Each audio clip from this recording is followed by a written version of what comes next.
Ya son las 9 de la mañana con 9 minutos, estamos de vuelta con ustedes después de ese comienzo musical tradicional de nuestro programa y preparados para empezar a dialogar a quienes van a estar acompañándonos durante esta mañana en nuestro panel. Tenemos ahí hartas cosas que tratar, estamos con la inscripción de candidaturas frescas todavía y polémicas de por medio que sin duda también la vamos a estar abordando el día de hoy junto a Esteban Montaner, investigador del equipo de contenidos del Instituto Res Pública. ¿Cómo estás, Esteban? Muy buenos días. Muy bien, Rodrigo, buenos días. Contento de estar acá. Y también está con nosotros Tatiana Urrutia, ya que estábamos hablando de la inscripción de las candidaturas, candidata a diputada del Frente Amplio por el Distrito 8. ¿Cómo estás, Tatiana? Muy bien. Muy buenos días. Del espacio. Gracias también por acompañarnos y estar acá, como siempre, abordando los temas de actualidad. Y en esta oportunidad, ya que estábamos hablando de candidaturas, de inscripciones, nos vamos a centrar en lo que ha traído consigo esta jornada, donde se conocieron los nombres, se supieron quiénes finalmente van a ser quienes en principio, obviamente se está revisando las candidaturas, se están auditando, en fin, pero quienes debiesen estar obviamente en las papeletas en la próxima elección. Y bueno, uno de los temas que trajo polémica es la candidatura de Daniel Jadue en el Distrito 9. Aquí voy a recoger algunas de las opiniones que han ido surgiendo al alero de aquello. Cito sin ir más lejos el Mercurio del día de hoy, donde se plantea que esta situación tenía incómoda gran parte del oficialismo, que vio en la insistencia del PC en llevar a Jadue como candidato un factor que puede presentarle dificultades no solo a la lista, sino que también a la propia abanderada presidencial. Y aquí se cita también parte de la conversación o la entrevista que dio la ex ministra del Trabajo, donde se le consultó, esto fue en Mega, por esta situación y el posible flanco que se le podría abrir en este sentido. Afirmó que los partidos lo definieron y yo hubiese preferido que se hubiera dedicado a su defensa judicial. Agregó luego que esta conversación la llevaron los partidos, también ahí se definieron los candidatos, pero no tiene que ver solamente con poder decir quién llevó la negociación o quién definió los candidatos, sino que el énfasis en particular de mi candidatura es estar con los problemas de la gente más que con los problemas de los partidos.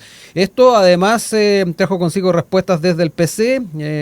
La postura de la candidata, dice también este medio, no fue compartida por la directiva de este partido. El presidente Lautaro Carmona insistió en la inocencia de Jadue. Nosotros lo vimos hace mucho tiempo, una formalización con una cautelar que a mi juicio personal, yo no soy el tribunal ni pretendo serlo, pero a mi juicio personal es exagerada, una que lo limita de movimiento y yo espero que se reconsidere eso. En esa línea señaló que nosotros tenemos absoluta convicción política porque, insisto, él tiene abogados defensores, está sometido a un juicio de que él es inocente de los cargos que se le acusan. Parte de lo que ha estado marcando esta discusión, este debate, y que yo quiero también poner sobre la mesa para poder también tratar el programa en el programa del día de hoy. Esteban, parto contigo. Cuéntame un poquito cómo has estado siguiendo también, no solamente la gran cantidad de temas que hay de la mano de la presentación de una lista parlamentaria o de las listas parlamentarias, sino que particularmente con este factor. Vale, sí. A ver, claro, efectivamente podríamos estar hablando de la cantidad, sí, digamos, de temas que a propósito hay muchas cosas. De cambios de lista a última hora, de personajes curiosos, ¿no? Que asomaron en esta inscripción de lista. Y en este sentido, claro, es importante mencionar primero que cuando Janet Jara asume también, digamos, un desafío como este, un desafío presidencial, en un sistema político como el chileno, quien pretende ser presidente va asumiendo distintos roles, ¿no? Uno se dice, ¿cierto?, cuando ya lo es, como por ejemplo el presidente Boric es jefe de gobierno, es jefe de Estado, ¿cierto? Esta distinción que a veces a la gente le cuesta entender, sí, pero esta distinción, jefe de gobierno y jefe de Estado, pero además es jefe de coalición. En los sistemas parlamentarios es más fácil, porque al final el presidente, como está en el mismo parlamento, digamos, se entiende más fácil que es el líder del grupo parlamentario que está gobernando. Entonces, en esa línea es evidente que le van a estar preguntando y consultando por cada una de las candidatas y por las cosas curiosas o que generan de alguna manera más polémica en los medios. Entonces, es normal que le pregunten, y más si este candidato es de su partido. Ya no es primera vez que Janet Jara de alguna manera evita referirse a los temas del PC. Acá dice que es una decisión del partido. Lo mismo que en alguna entrevista le consultaban por temas, digamos, más doctrinarios de su partido. Dice, no, eso pregúntese a la gente del partido. O sea, como si ella no militara en ese partido a los 14 años, por lo tanto sabe perfectamente, digamos, de lo que le estaban preguntando. Entonces, eso como primer elemento. Segundo, evidentemente tener un candidato con causas judiciales complicado en cualquier escenario, ¿no? Más en uno en el cual estamos pensando con una ciudadanía bastante crítica de la política, con bastante, digamos, desconfianza hacia los políticos. Si uno empieza a mirar, digamos, todo lo que tiene que ver con el votante obligado, es decir, aquel votante que hasta antes de la reinstauración del voto obligatorio no iba a votar, este tipo de cosas le molestan. O sea, este tipo de cosas, de alguna manera, es una mala decisión de la lista oficialista. Probablemente hay gente que yo no tiendo a pensar que Daniel Jadue en ese distrito debería ganar, eso yo no lo pongo en duda, pero sí otro tipo de personas que entienden que apoyar una lista parlamentaria del oficialismo, apoyar a Janet Jara, implica apoyar a una persona que está siendo altamente cuestionada de forma judicialmente, ¿no?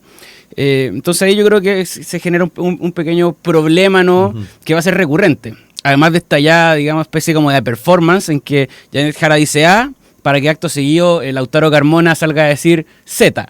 Digamos, no está el aborto, no está el fin a la AFP, no está la nacionalización del cobre. Básicamente va vaciando de contenido las propuestas originales de su programa y probablemente que representan una parte importante de la izquierda y particularmente del Partido Comunista, para que acto seguido Lautaro Carmona intenta reapuntar esas banderas. Entonces yo no sé si son discrepancias legítimas o una estrategia, digamos, que busca diferenciar a la candidata y sacarle esta marca que tiene cierto peso histórico, ¿no?, en Chile, que es ser comunista. Tatiana, voy contigo también para que me cuentes un poquito cómo has estado siguiendo este tema, también a propósito de lo que se señala en varios medios de prensa, cuánto de efectivo es esta inquietud dentro de los partidos de la coalición en cuanto a esta candidatura. Yo además quería sumar algunas de las opiniones que surgieron de otros postulantes a la presidencia. Evelyn Matei en su cuenta de ex señaló que el Partido Comunista que el Partido Comunista levanta a Daniel Jadue, que está imputado por corrupción y está con arresto domiciliario. Es una burla para todos los chilenos honestos. A su juicio, Janet Jara debe aclarar si en su proyecto está el proteger a este tipo de personas que están en la mira de la justicia. Kast, en tanto, en T13 Radio dijo que más que este tema valórico que no está en su programa de gobierno, creo que Jara hoy día va a tener que responder por qué lleva a Jadue dentro de su lista. Esto obviamente trajo consigo reacciones en el otro lado de la vereda. Me quedo contigo también para que me cuentes un poquito cómo lo has estado siguiendo. Sí, bueno, yo creo que hay estándares en la política que quizás no son legales, pero que creo que estamos preocupados más que de nuestras propias listas, sino que de la desafección de las personas con la política. Este tipo de cosas obviamente son cuestionamientos.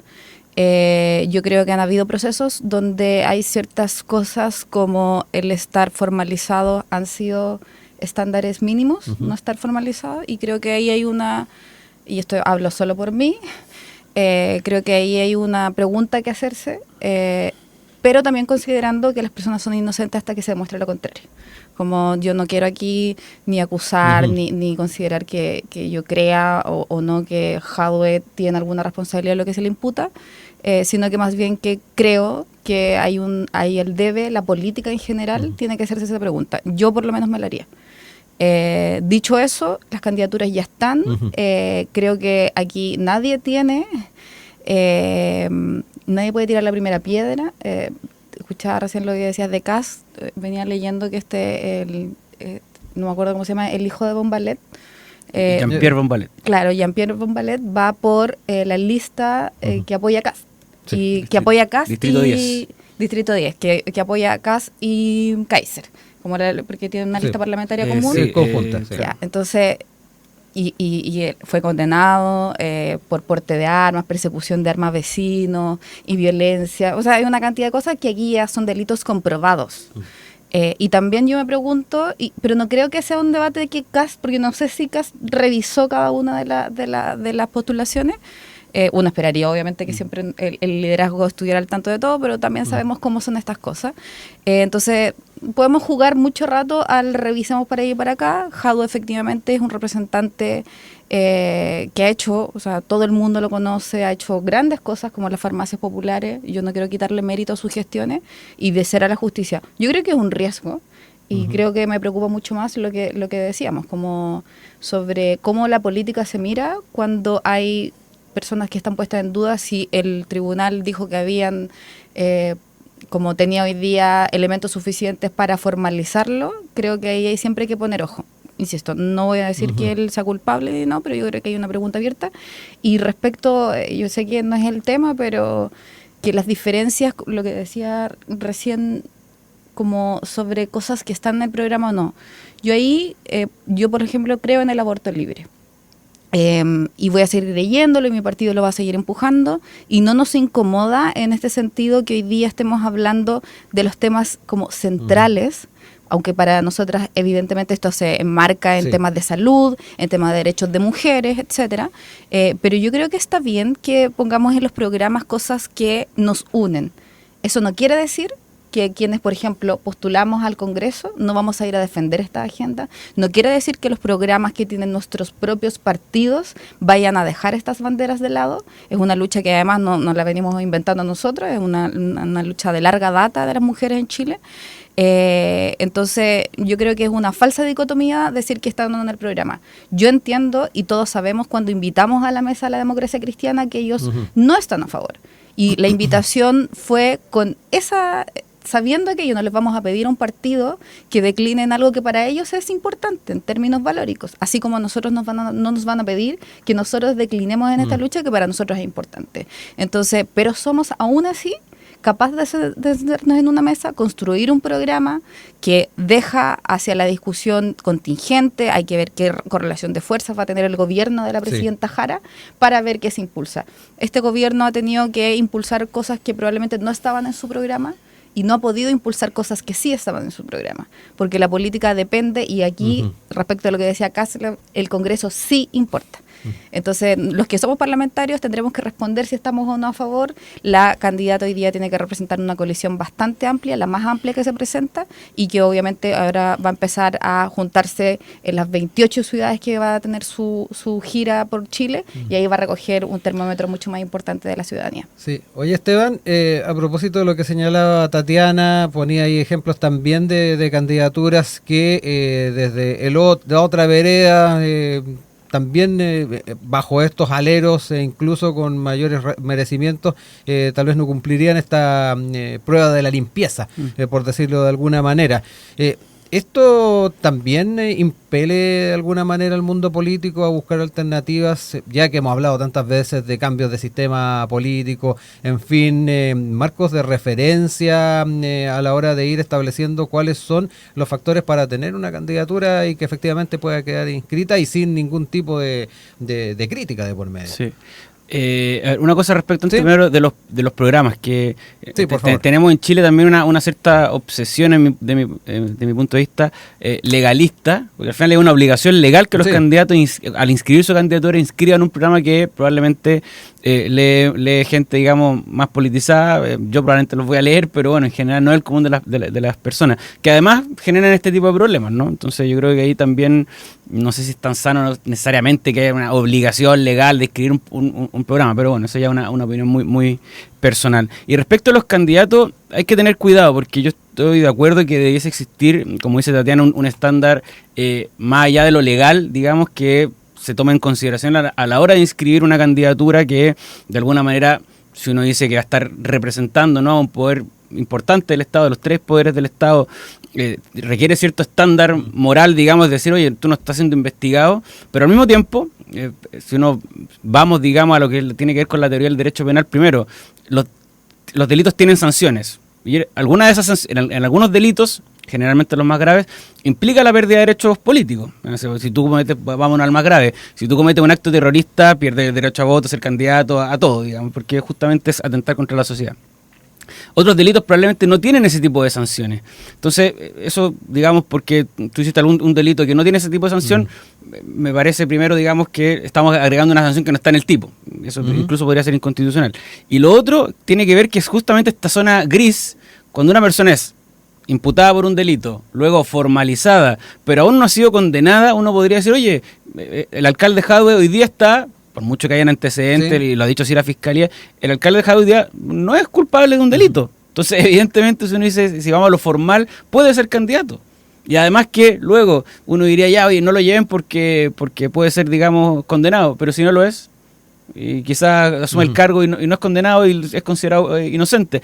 O sea, la posibilidad es mucha. Y uno diría, bueno, ¿y por qué entonces pusimos una traba a la voluntad popular de querer elegir un candidato que está, digamos, con ciertos temas legales. Yo creo que, me parece, coincido con el concepto que usó Tatiana, que es un riesgo para la candidatura y un problema, porque al final te van a estar preguntando, es generarte un flanco por el cual te van a estar preguntando de aquí al 17 de noviembre.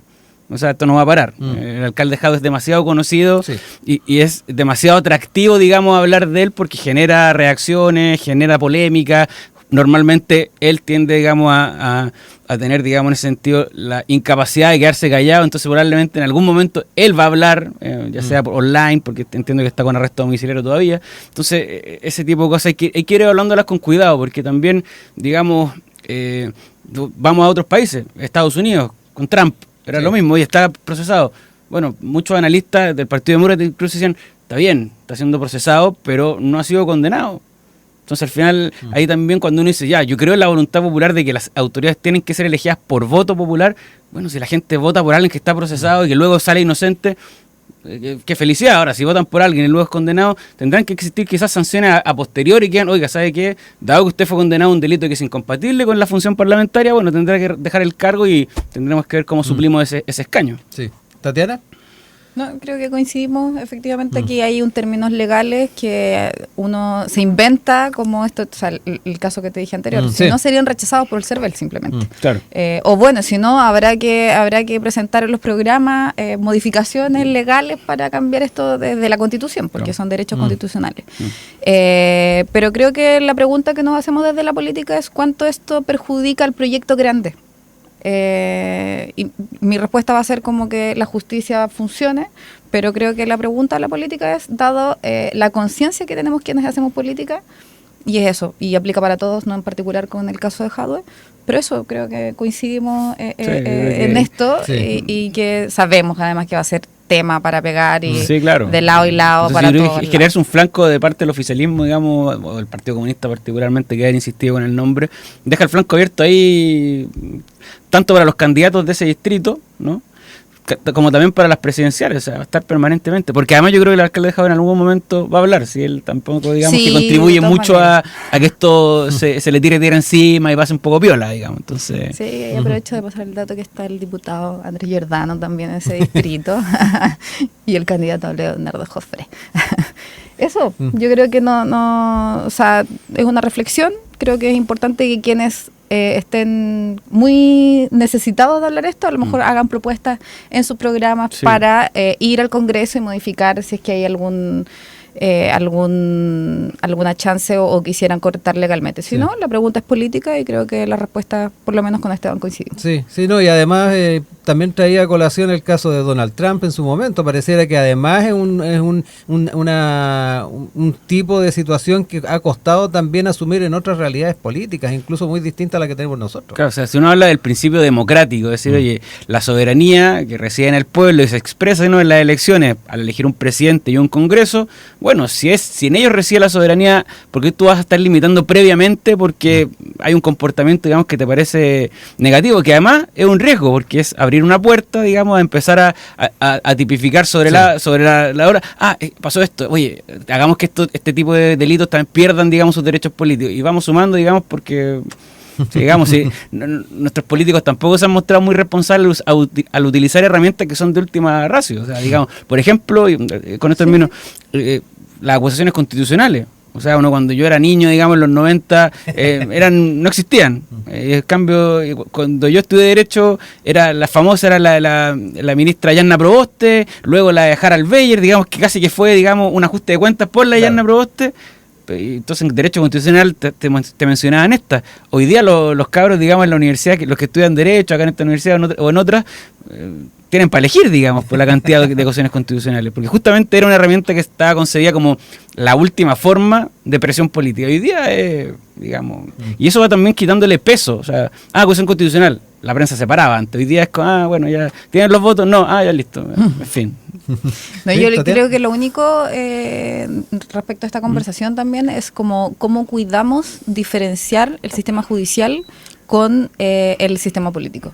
Creo que el riesgo de mezclar mucho las cosas es que en otros países se ha utilizado el sistema judicial para orientar la política para uno u otro lado, para bloquear personas, etcétera. Entonces, yo creo que Chile está lejos de eso. Hay un sistema que ha sabido operar al margen de la política, a pesar de que hay casos efectivamente que muy recientes donde se ha visto también algún tipo de, o se ha sospechado de algún tipo de intromisión, pero ahí yo creo que es muy importante distinguir entre lo que queremos que la política esté más limpia respecto a estas dudas que se puedan imponer, en decir que la justicia tiene que operar por otro lado y en no traer todo el rato el caso judicial a la política, porque eso es un peligro para todos los sectores, un peligro para la política, y hay países que han caído y ha sido como la vía para ir distorsionando la voluntad popular, y también cuando uno pierde la confianza en la política, ya, o sea, en la justicia, ya está perdida la política mucho, en la justicia ya, como yo creo que ahí el panorama se empieza a poner muy negro. Hay un tema, digamos, que tiene que ver con la judicialización de temas que no son, o no necesariamente son judiciales. Lo vemos en la política, lo vemos a propósito antes de que entráramos al programa, lo vemos en el fútbol. Cuando hay el campeonato chileno, por ejemplo, todos los años hay alguien que va a pedir puntos, digamos, por secretaría o judicialmente, ¿no? Al final de un campeonato. Entonces no podemos estar definiendo un campeonato por, digamos, triquiñuelas legales y no por lo que sucede en una cancha. Me pasa lo mismo con las elecciones. Campaña política y bots, que también estuvo ahí el tema a propósito de las eventuales querellas. ¿Eso también entra en ese...? Bueno, ahí hay un tema que tiene que ver también con algo con lo que Chile, y perdón que lo lleve a otro ámbito primero, pero que Chile está un poco al debe, que tiene que ver con temas de transparencia, protección de datos personales. O sea, por ejemplo, tú en España, ni siquiera voy a mencionar a los países más ordenados, voy a partir con España, tú para comprarte un chip de prepago, tú tienes que entregar tu pasaporte, te registran y ese chip es tuyo. Acá tú vas a un kiosco, me compro, o por Mercado Libre, me compro 500 chips y me pongo a mandar mensajes, a hacer pitanza, a molestar candidatos, a mandar información falsa. O sea, acá es muy fácil, digamos, hacer ese tipo de cosas. Entonces, ahí también yo creo que hay un espacio para tener que ir articulando, porque también, digamos, las redes sociales tienen un gran potencial en términos de información, de comunicación, de llegar a nuevos votantes, pero tienen desafíos que están pendientes. O sea, la cantidad de cuentas falsas operadas por los que hemos estado en campaña, uno sabe que hay computines, digamos, que hacen maravilla y que 3 clics y mandan millones de mensajes a través de distintos bots, y eso existe, pasa, sucede. Entonces ahí tenemos que tener ojo también, porque claro, ¿contra quién me querello? Contra alguien que ya... Pero ahí no debería permear al debate propiamente político. Me parece que son discusiones que están relacionadas, porque al fin y al cabo esto influye en lo que va pasando, o sea, se generan, digamos, contextos de realidades creadas artificialmente. O sea, hay gente que ve como lo que sucede en Twitter como si fuese la discusión, digamos, del día a día, ¿no? Y hay que ir viendo cómo avanzamos, y eso está pendiente. Para ir viendo límites, ahí puse ese ejemplo, Tatiana, no sé cómo también lo ves tú. Sí, yo creo que hay cuando la honra de las personas, cuando como ciudadano creo que está bien utilizar la justicia para defender, independiente de que seas político. Nosotros tenemos el caso de Giorgio Jackson, donde un senador y toda una bancada de la UDI inventaron cosas, oficialmente hicieron cartas, se han paseado hasta el día de hoy inventando cosas, que la justicia salió absuelto absolutamente de todo tipo de acusaciones, y yo creo que está bien en ese caso honrar la trayectoria personal y política que han tenido las personas, y en este caso yo sí lo conversamos cuando estuvimos aquí. Yo hubiese esperado que la candidata, después de todo lo que dijo, además, porque con todo como la amenaza que es, y que es otro tema de debate importante, cómo se utilizan las redes sociales para mermar procesos, personas y proyectos, yo creo que ahí está bien utilizarlo, pero ahí en cuanto al resguardo de lo que se construye, no utilizarlo para mezclarlo políticamente. Entonces yo ahí en eso es un tema interesante que se viene, y me imagino que muy pronto vamos a estar hablando como debate diario sobre las redes sociales, los bots, las mentiras, y espero que no sea tarde cuando demos esa discusión. Tatiana, para cerrar el bloque, ahí también, ya que instalamos el tema programático, a propósito de esta conversación, Esteban hablaba además de este carácter legalista que tenemos, y donde además está esta exigencia de que se presente en el momento de la inscripción este programa. Hablar un poquito de cuán dinámico tiene que ser un programa, en este caso presidencial, cuán pétreo tiene que ser, tomando en cuenta de que obviamente al alero de una campaña campaña, hay muchos factores que van variando de repente la forma en que establecemos las propuestas. Sí, yo creo que hoy día todo el mundo está conversando sobre las propuestas en primarias, porque todavía no se logra instalar cuáles son las ideas. De hecho, Kast creo que todavía no presenta el programa, creo que es hoy. Entonces, yo creo que es bueno que pongamos lo que hay en una base. Como decía Esteban, efectivamente, los programas al inicio los leemos solo quienes estamos como muy metidos en esto, y tenemos que pensar que la primaria fue a fines de julio. Los partidos, además, que cada uno tiene por supuesto sus ideas, estaban preocupados de la inscripción de candidaturas. Y ahora, cuando ya están zanjadas esas cosas, es cuando uno le mete más cabeza en cuanto a la conformación de equipos, por ejemplo. Los equipos que se conforman en cada una de las candidaturas, más allá de los rostros, de las personas que aparezcan como en la tele, en los actos, hay muchas personas, expertos, académicos, estudios, que se consideran a la hora de armar los programas y no alcanzan los tiempos. Entonces se inscriben el mismo día los candidatos, el mismo día del programa. Entonces hoy día están en un proceso de construcción. Lo que nosotros presentamos en la candidatura de Jara es unas bases programáticas donde hay principales ejes, pero como te decía, hoy día ya vamos a empezar en una gira donde va a estar en 28 ciudades del norte, país, ¿no? Donde sé que estuvo en Valparaíso, no sé cuál es la ruta. Entiendo que el resto del itinerario en el norte de Chile es la primera parte. Voy a aprenderme eso. Pero son 28, me imagino que son los 28 distritos que estará la futura presidenta Jara recorriendo, porque ella y todos somos conscientes que muchas veces las personas saben cuáles son sus problemas, pero muchas veces saben también cuáles son las soluciones.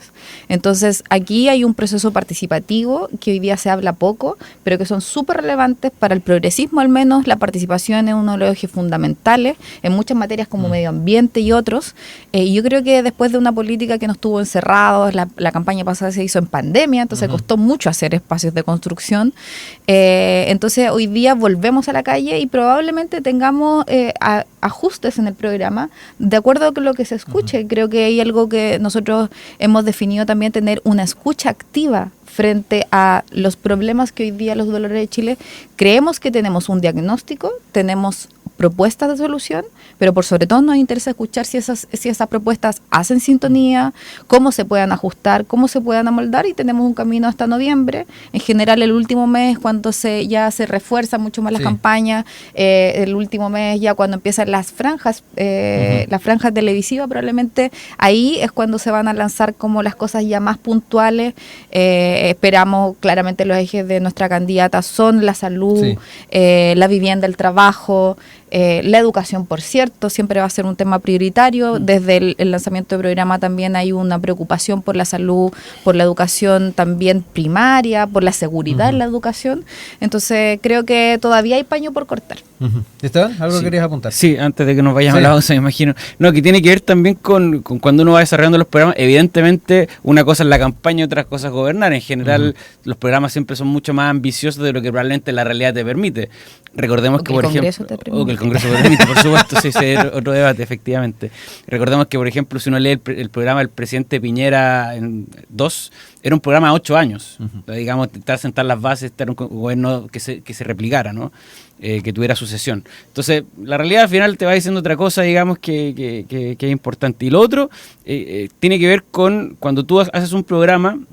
Yo sé que seguimos hablando un poco de la primaria, como que no entramos, digamos, ya en tierra derecha, pero cuando tú haces un programa probablemente pensando que quizás no vas a ganar.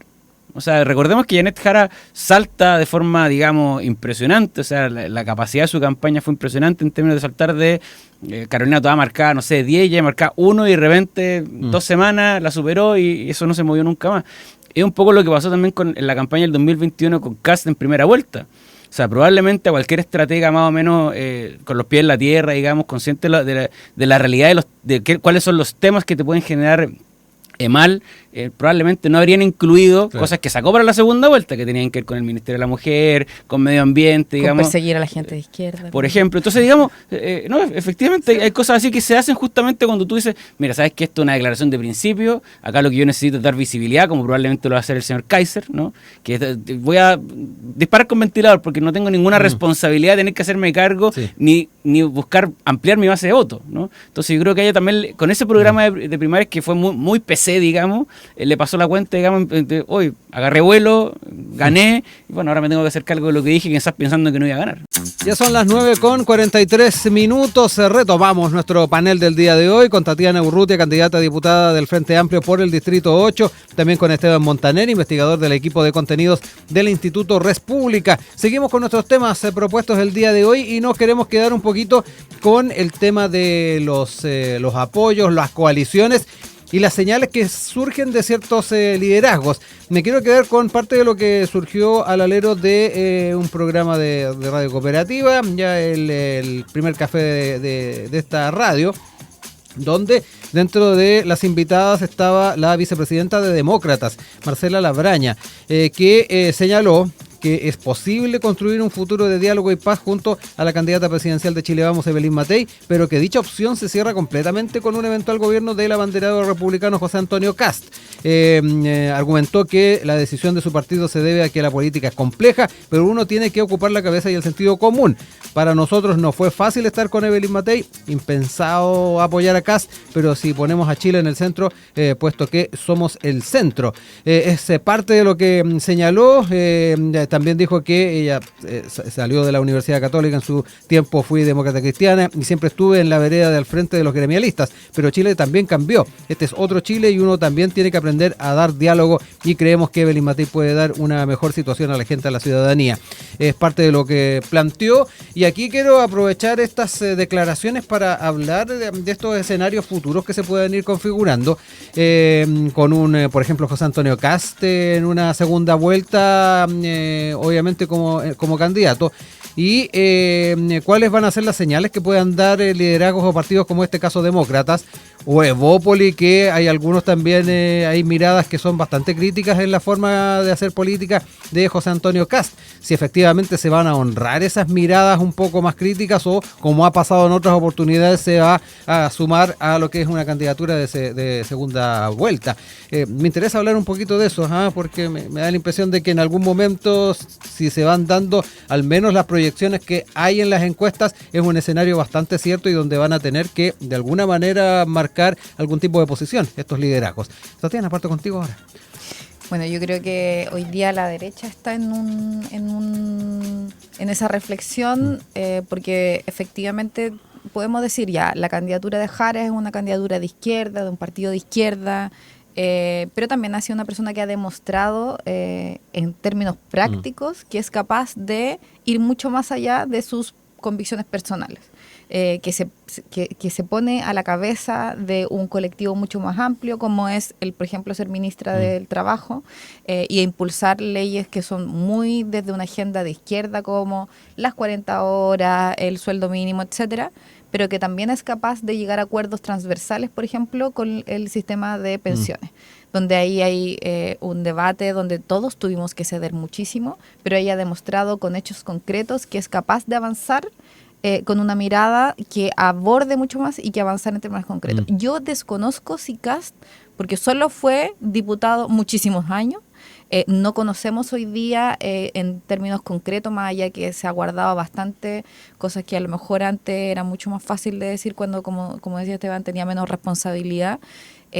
Lo conocemos, se desmadra y a veces con algunas cositas cuando no le gustan, pero no estamos viendo ese Kast que vimos antes.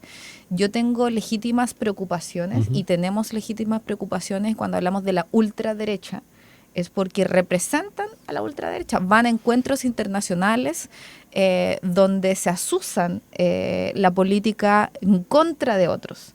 Entonces yo creo que ahí hoy día nosotros, Janet Jara va a ser la persona que pasa a la segunda vuelta desde el sector progresista y ahí no tenemos duda de lo transversal y ya está dando muestras concretas hoy día, por ejemplo, dando señales a la democracia cristiana y a los otros grupos que quieran sumarse para, más bien que por un arco de voto, yo creo que es una legítima voluntad de representación política más amplia y que también ha demostrado que puede dialogar con la derecha.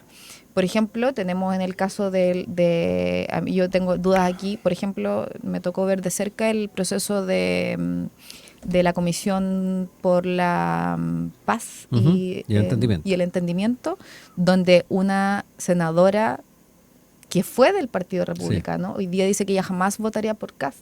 Me ha tocado hablar con personas de derecha que tienen como muchas dudas respecto a Kast y están muy aproblemados, porque nunca quieren votar por Kast, a pesar de ser personas de derecha, porque probablemente Matei es mucho más a la derecha, esta amplitud, que lo que es Kast. Pero hoy día Kast es el que corre con primera, y hay una preocupación de todos lados, porque yo tengo como un temor respecto a la democracia, sobre su sentir y su valor de la democracia, estas cosas que yo sé que lo que dijo que no era fuera importante el Congreso en el sentido de, estuvo un poco ahí, yo creo que antojadizo, pero sí hay atisbos y ha demostrado durante toda su carrera política que él no se mueve de ciertas posiciones.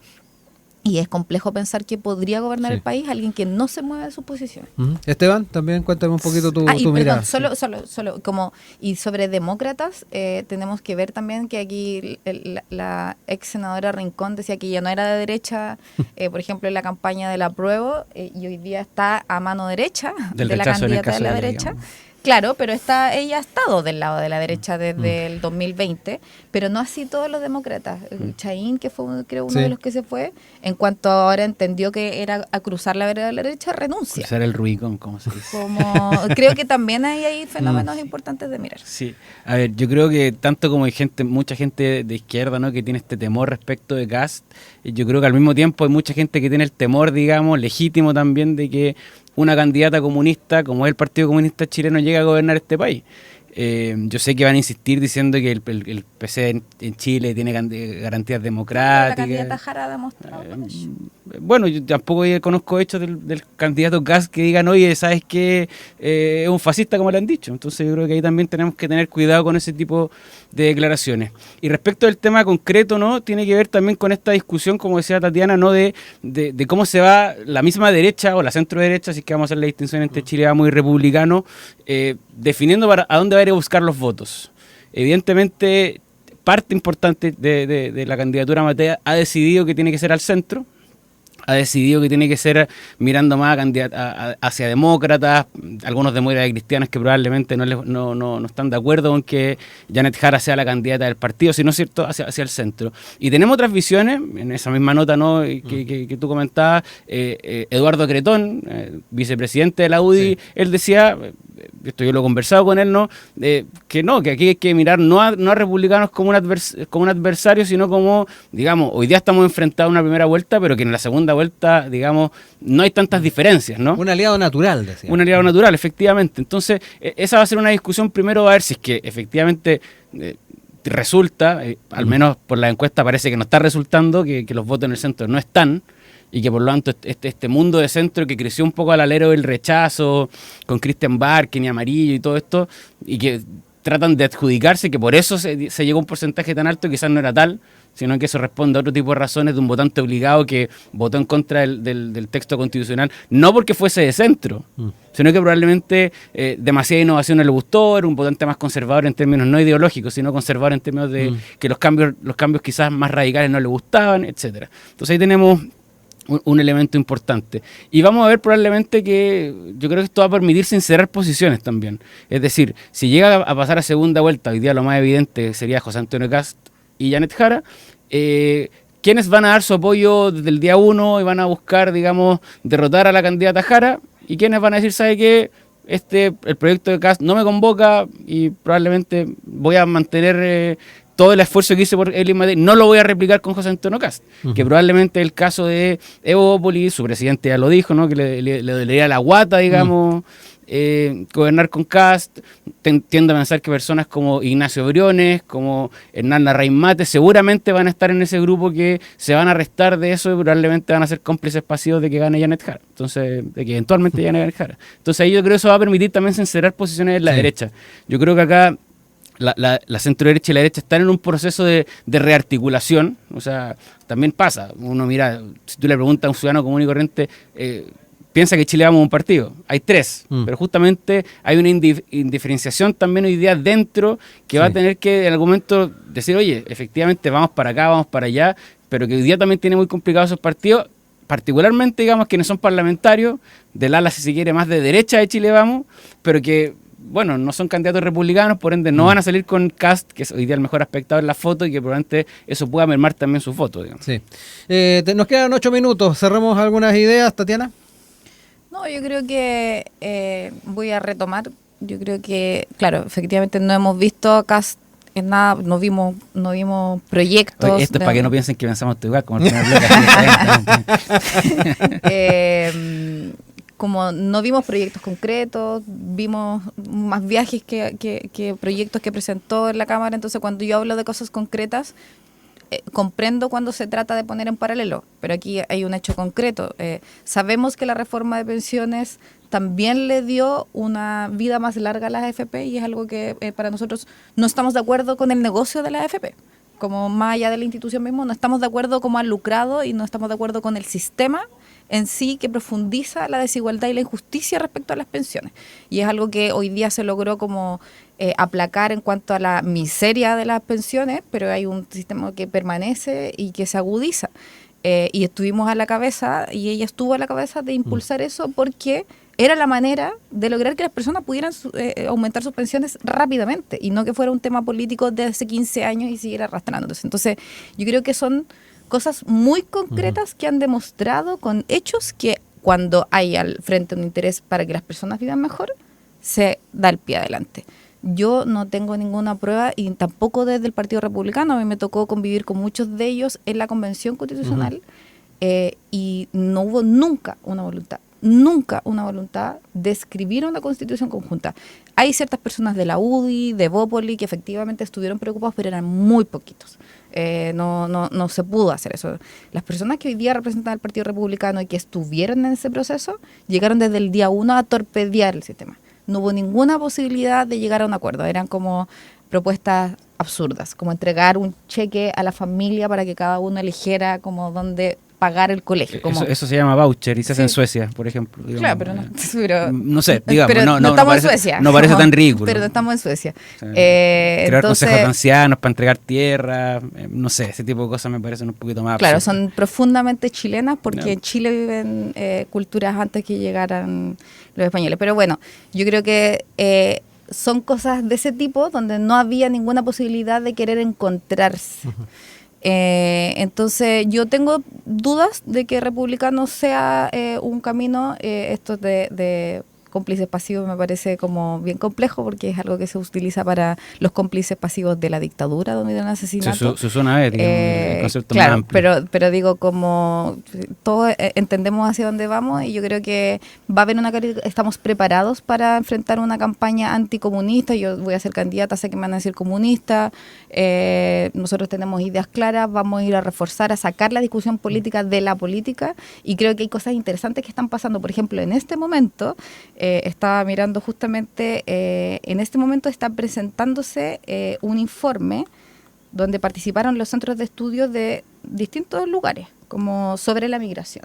Y es un tema súper importante, que esto es transversal. Está el CED, el CEP, el Centro de la Democracia y Comunidad, Espacio Público, Igualdad, Horizonte Ciudadano, Idea País, Rumbo Colectivo, y están hablando como temas importantes donde se encuentran distintos espectros políticos, por ejemplo, para hablar en el marco de la migración sobre temas de seguridad, por ejemplo, fronteras y cosas como que son cosas concretas. Política migratoria para el Chile que viene, exacto. Consensos para la gobernanza, seguridad y desarrollo. Seguridad, regularidad, integración social, apoyo, desarrollo económico, como hablar de lo que significa efectivamente la migración. Y por ejemplo, yo ahí creo que Republicano lo único que dice es como no va a entrar ningún migrante más, y vamos a poner puras cosas que no son ciertas. Entonces creo que el debate, están pasando cosas interesantes. Esteban, para cerrar el bloque y el panel.